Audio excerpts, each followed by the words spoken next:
Cek cek.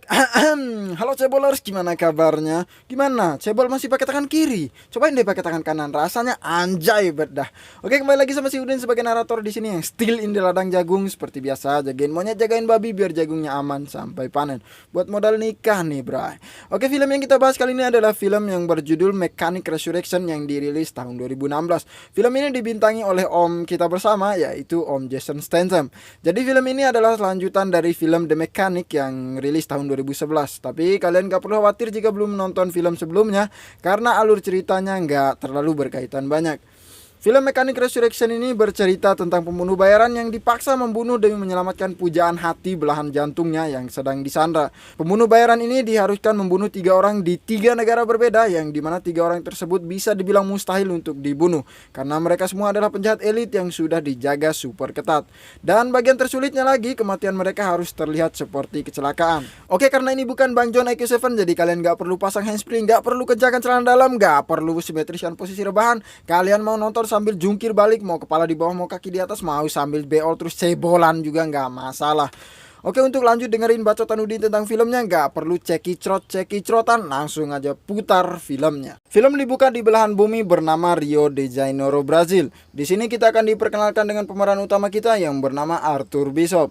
Ceritanya dia di Brazil sedang bersembunyi sambil menikmati liburan. Setelah bangun dari tidur, ia bersantai sambil seruput kopi di perahu mewah miliknya.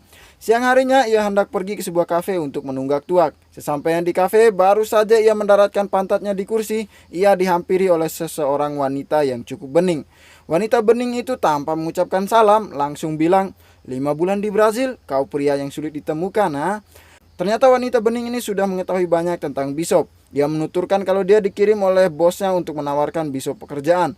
Pekerjaannya, Bishop diperintahkan untuk membunuh 3 orang yang kematiannya harus terlihat seperti kecelakaan. Dan jika Bishop tidak mau melakukan itu, si wanita bening ini akan membongkar persembunyian Bishop kepada musuh-musuh Bishop, yang artinya hidup Bishop tidak akan tenang lagi.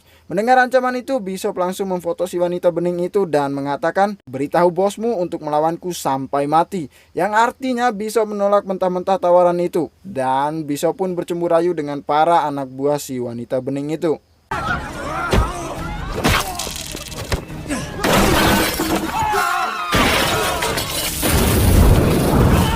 Singkat cerita, Bishop bisa lolos dari wanita bening dan antek-anteknya dengan terjun tepat di sebuah paralayang. Dan inilah Mechanic Resurrection.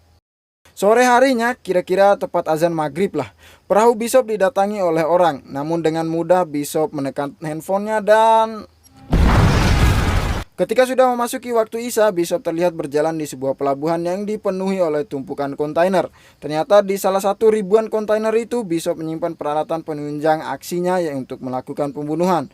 Puluhan paspor, beberapa handphone, dan 1 buah laptop, serta tak ketinggalan pistol dan uang tentunya.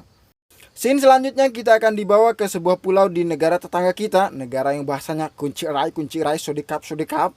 Negara itu adalah negara Thailand. Tujuan Bishop ke sini untuk bersembunyi sambil mencari tahu siapakah orang yang mengirim wanita bening tadi. Di sini dia disambut oleh perempuan lokal pengelola pulau itu. Dia bernama Mai. Namun biar saya lebih mood jelasin filmnya, dia kita panggil saja Jubaedah. Sepertinya Bishop sudah sering datang ke sini karena dia terlihat sangat akrab dengan Jubaedah. Singkat cerita, Jubaedah langsung mengantar Bishop ke penginapannya. Ternyata seperti di kontainer tadi, Bishop juga menyimpan benda-benda yang sama di tempat penginapan itu. Malam harinya tanpa terlihat makan atau mandi dulu lah karena sudah menempuh perjalanan jauh, Bishop ini langsung terlihat membuka laptop untuk mencari tahu tentang wanita bening tadi.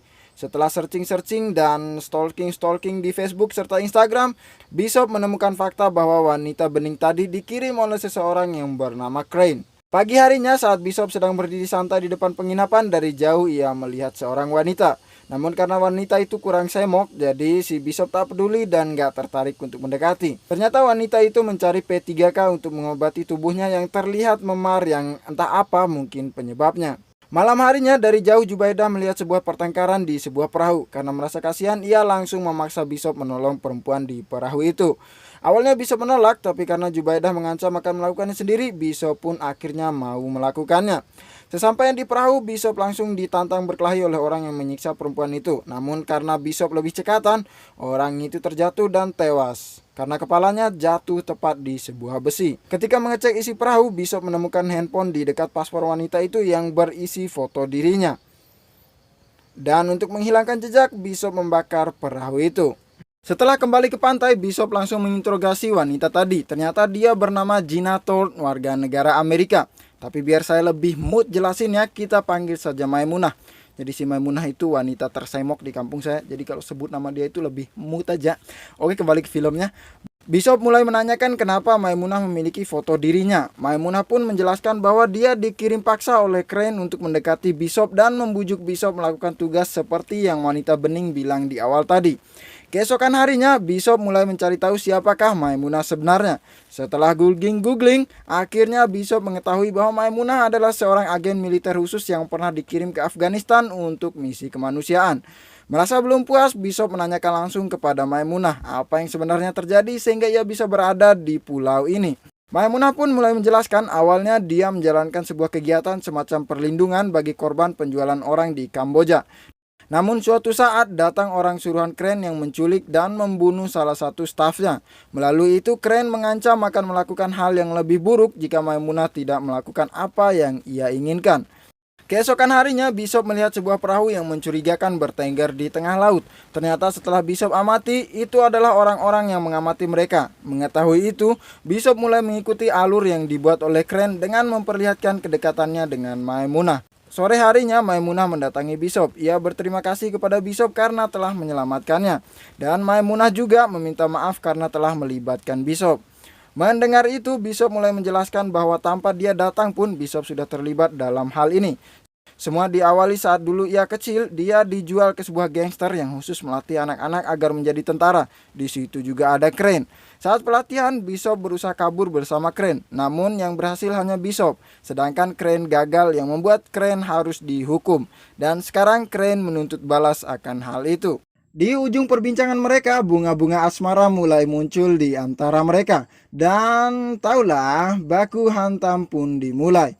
Setelah selesai baku hantam, Bishop mengatakan kepada Maimunah bahwa dia akan melakukan 3 pembunuhan itu. Setelahnya dia akan membunuh Crane agar dirinya aman, begitupun dengan Maimunah. Di sini juga Bishop memberikan jam pemberian ayahnya kepada Maimunah yang mengartikan bahwa hanya dengan sekali baku hantam, Bishop langsung mencintai Maimunah dengan tulus.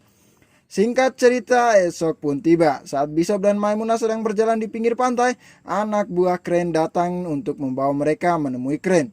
Dengan sedikit perlawanan, Bishop pun dibawa ke Bangkok, Thailand.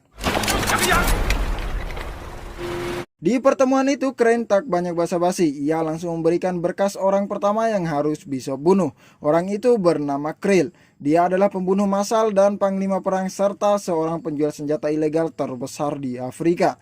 Sekarang dia berada di penjara Malaysia untuk bersembunyi dari musuh-musuhnya. Crane juga memberikan semacam alat pelacak untuk ditelan Bishop setelah melakukan pembunuhan, agar anak buah Crane tahu tempat untuk menjemput Bishop. Di akhir, Crane membuat sebuah kesepakatan dengan Bishop. Kesepakatannya, setiap Bishop berhasil membunuh target, dia akan mendapat video call dengan Maimunah untuk memastikan Maimunah aman. Di sisi lain, ternyata Maimunah dibawa ke sebuah kapal pesiar untuk disembunyikan. Dari Thailand, kita akan dibawa lagi ke Penang, Malaysia. Di sini Bishop mulai melakukan penelitian terhadap targetnya. Targetnya itu berada di sebuah penjara di tengah laut yang dikelilingi oleh hiu. Bagian tersulitnya juga bahwa targetnya ini dijaga oleh prajuritnya yang setia. Jadi sangat sulit untuk membuatnya dalam keadaan tanpa pengawalan. Setelah Bishop melakukan penelitian, ia pun mulai beraksi. Ia awali dengan membeli obat penolak hiu, dilanjutkan dengan membeli bom yang dia kemas seperti permen karet, serta memasukkan alat pelacak yang diberikan Crane ke dalam rokoknya. Rencananya Bishop akan menyamar menjadi seorang buronan untuk masuk ke penjara itu, dengan mentato wajahnya seperti buronan yang dicari oleh kepolisian Malaysia. Keesokan harinya Bishop sengaja mengganggu polisi di pasar agar dia ditahan. Singkat cerita, Bishop sudah berada di dalam tahanan itu. Ia mulai mengawasi Krill dan mencari informasi tentangnya. Saat nongkrong dengan orang tua ini, ia mendapat fakta bahwa banyak orang yang ingin membunuh Krill juga, termasuk mantan anak buahnya yang dendam karena Krill membunuh saudaranya. Singkat cerita, tibalah suatu momen di mana mantan anak buah Krill hendak membunuh Krill. Dengan sigap, Bishop langsung menyelamatkan Krill yang membuat Krill simpati dan mengundangnya untuk menikmati narkoba di dalam ruangannya. You're a good man. Ketika ada kesempatan, Bishop langsung mencekik Krill dan mencocolinya dengan narkoba yang banyak hingga ia overdosis dan tewas. Setelahnya, Bishop meledakkan tembok dan menelan GPS serta melumuri dirinya dengan obat anti-hiu. Walaupun petugas penjara mengejar, namun Bishop berhasil lolos. Di kapal yang menjemputnya, sesuai kesepakatan, Bishop mendapat video call untuk mengetahui keadaan Maimunah. Di akhir video call itu, Crane memberikan target selanjutnya. Dia bernama Adrian Cook yang berada di Sydney, Australia. Sekarang kita berpindah lagi ke belahan bumi yang bernama Sydney, Australia. Targetnya ini adalah seorang penambang kaya raya yang memiliki gedung dengan kolam renang di atasnya. Uniknya, kolam renang ini menjurus keluar. Setelah melakukan pengamatan dan penelitian, Bishop pun memulai misinya. Ia mulai dengan meracik zat kimia yang dapat memecah kaca yang tebal hanya dalam beberapa detik saja. Kemudian ia pergi ke gedung itu untuk mengetahui kapan waktu tepatnya si Adrian mandi di kolam renangnya. Bishop juga pura-pura ingin menyewa sebuah ruangan di gedung itu, padahal dia hanya ingin memfoto kunci ruangan itu. Keesokan harinya ia kembali sebagai seorang teknisi. Ia langsung masuk ke ruangan yang sudah ia foto kuncinya tadi dan membuka salah satu kaca di situ. Setelah kaca terbuka, ia pun naik ke atas kolam renang.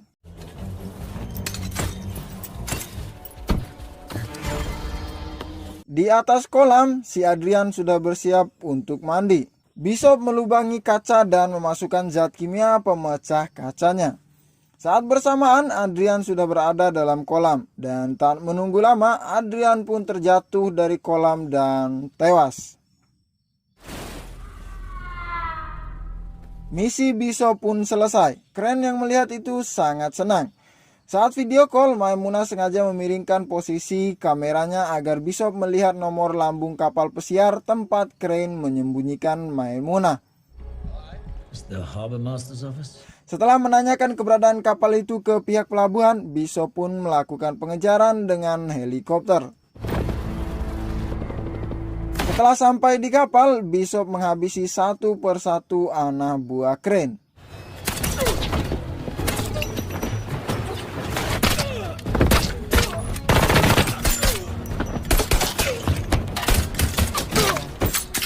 Maimunah yang sempat melihat Bishop berusaha melawan juga.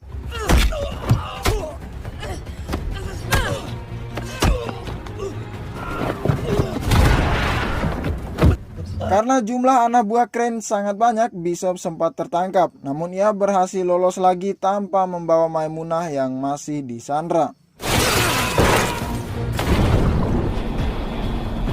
Oke, sekarang kita pindah lagi ke belahan bumi yang bernama Varna, Bulgaria. Bishop datang ke sini untuk membunuh target terakhir karena hanya ini satu-satunya cara untuk menyelamatkan Maimunah. Target Bishop sekarang bernama Max Adams. Dia adalah seorang pedagang senjata kaya. Si Adam ini tinggal di sebuah bekas monumen yang sudah ia renovasi menjadi benteng persembunyiannya. Tempat itu dijaga super ketat. Di bawah tempat itu terdapat dermaga tempat Adam menyimpan kapal selam yang bisa menembakkan misil balistik antar benua. Keren juga nih si Adam nih. Setelah searching tentang orang-orang yang telah dibunuh tadi, Bishop menemukan fakta bahwa semua orang yang menjadi target Bishop adalah saingan bisnis Crane, yang artinya Bishop sedang dimanfaatkan. Singkat cerita, akhirnya Bishop menemukan cara agar bisa masuk ke benteng Adam. Ia pergi ke atap sebuah rumah sakit dan menembak salah satu penjaga di benteng Adam. Karena ada yang terluka, rumah sakit itu mengirim helikopter untuk menjemput. Bishop langsung naik ke helikopter itu dan turun menyelinap saat helikopter sampai di benteng Adam. Dan Bishop kembali membantai satu persatu penjaga di situ.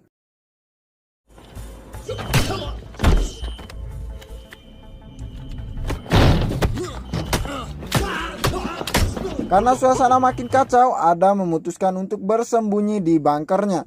Namun saat ia masuk, ia melihat Bishop sudah duduk santai di dalam. Bishop menyampaikan hajatannya yang ingin mengajak Adam bekerja sama. Dengan Adam mau berpura-pura terbunuh.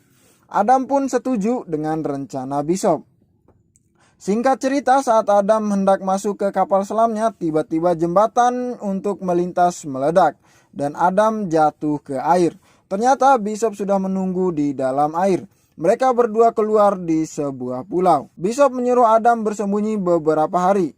Crane yang mengetahui berita kematian Adam sangat senang akan itu. Tiba-tiba Bishop menelpon untuk mengatur pertemuan. Tapi Crane belum mau melakukan pertemuan sebelum melihat jasad Adam. Crane mengirim anak buahnya untuk menemukan jasad Adam dan membunuh Bishop. Ternyata Bishop sudah menunggu kedatangan mereka.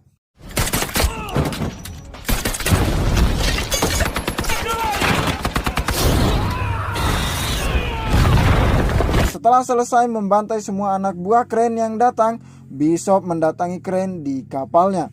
Crane yang tahu Bishop pasti datang, ia menyiapkan Maimunah sebagai pemancing. Ketika sampai di kapal, Bishop mulai membantai lagi anak buah Crane.